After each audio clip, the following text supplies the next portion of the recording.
What is going on, guys? Rewinds here, and in this video I'm going to be bringing you guys my review for Boruto episode 286.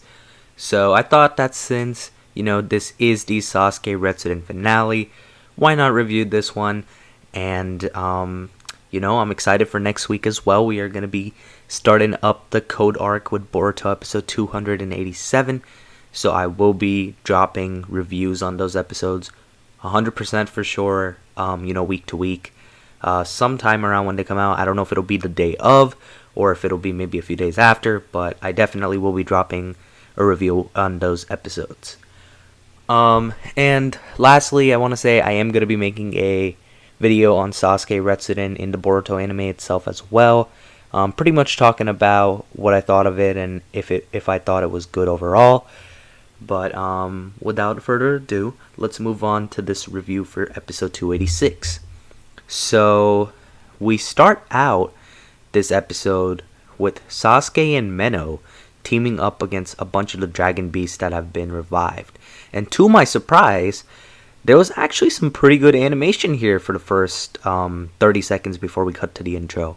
I was pleasantly surprised by that, and I'm glad that they, threw in a little bit of good animation and some good scenes for the finale of the arc.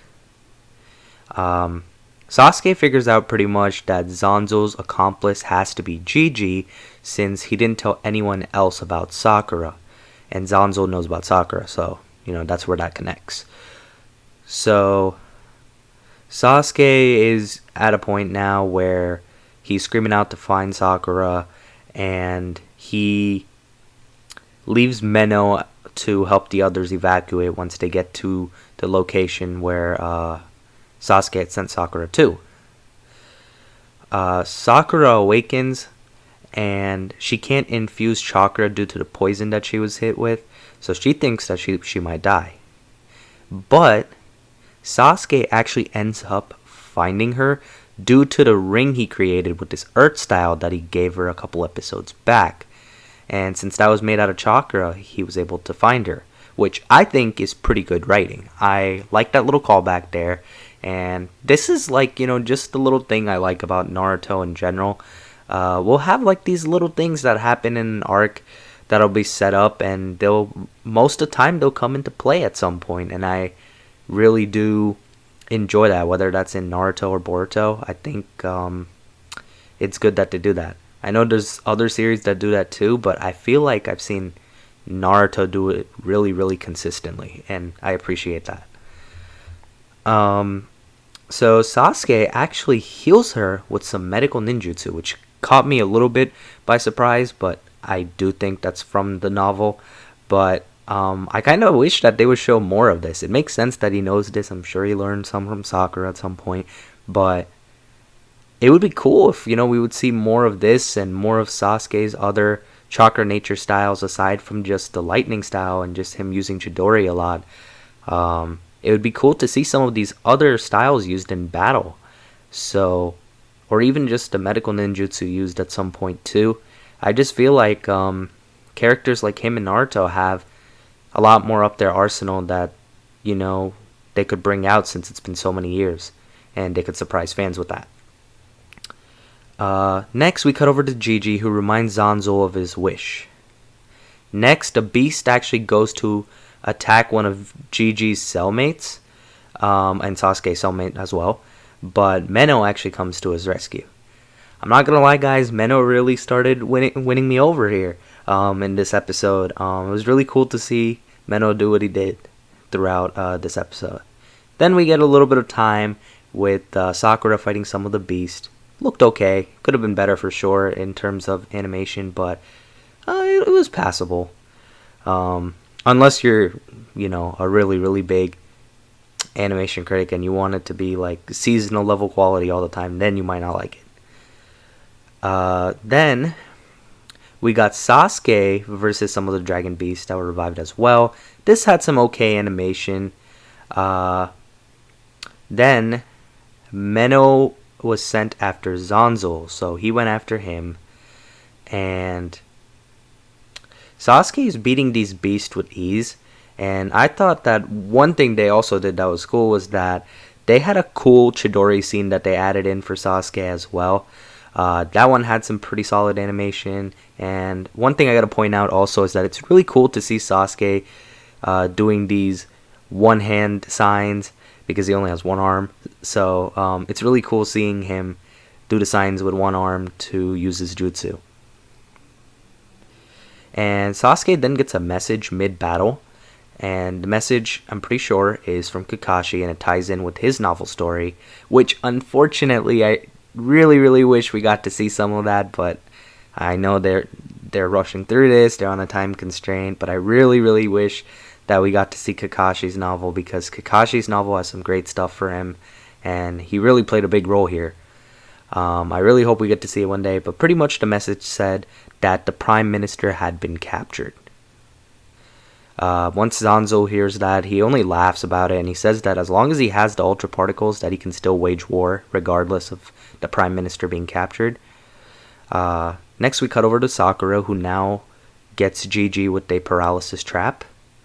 And after that, pretty much to close it off, we have Sasuke do a few Rinnegan swaps, and he easily wins the battle after that.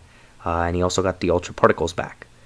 One thing that was a little weird, maybe it was just with my version that I was watching it. I was watching this episode on Hulu, and when Sasuke did the Rinnegan swaps, there wasn't that sound effect that there usually is for that, which I thought was a little weird. Maybe they just rushed the episode on that end, but just a little thing I noticed. Sasuke then questions Gigi, and we get a little bit of a Gigi backstory, and he pretty much, talks about how his wife died to an epidemic while he was away on a mission. So, it makes you feel a little bad for him, because he didn't really seem like too bad of a guy, especially the first episode or two, and then when you find out why he was doing what he did, it makes sense. But then, thanks to Kakashi, Sasuke actually got intel that Margot is indeed actually alive, which is Gigi's wife, or his girlfriend. I forgot if they were together or not. I think it's his wife, though.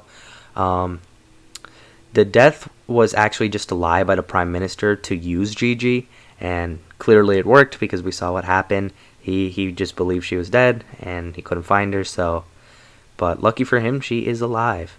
And then something that I thought was pretty touching was that we got a farewell of Sasuke and Menno. It was a little bit of a little emotional farewell for them. It was a cool moment. I enjoyed it. A lot of people have been cracking jokes about the whole dinosaurs and Naruto thing lately, because some people just aren't happy that this is like an arc in Boruto. A lot of people I feel like are hating on the arc because it's in Boruto. A lot of the people I feel like don't even realize that this is stuff from a novel. And at the same time, there's a bunch of Boruto fans that don't like this arc either, for whatever reason. So it's really a mixed bag. It has its audience, and it also has an audience that doesn't like it. Me personally, I don't mind the dinosaur stuff, and I always like the story of the novel, so I'm enjoying it. I'm not sitting here arguing with people online about it, but that's just me. So right then, after that, where it sounds like Gigi might possibly get a little bit of a happy ending, he actually ends up sacrificing himself to save Sakura from a dinosaur that was going to eat her right before the reanimation wore off. So Gigi came through with the sacrifice, which I think is fitting, because he betrayed Sakura, so now he made it up to her by saving her. Next, after that, we just cut straight over to Naruto, and Naruto is all better, doing work in the Hokage's office, and he thanks Kakashi, as well as he also mentions that he's grateful to Sakura and Sasuke. So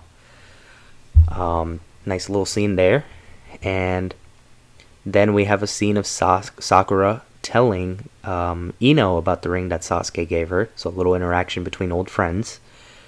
And to end off the episode, I thought it was really fitting. We got a scene of Gigi getting reunited with his wife/girlfriend Margot, and they are both attendants to the new king that overthrew the Prime Minister.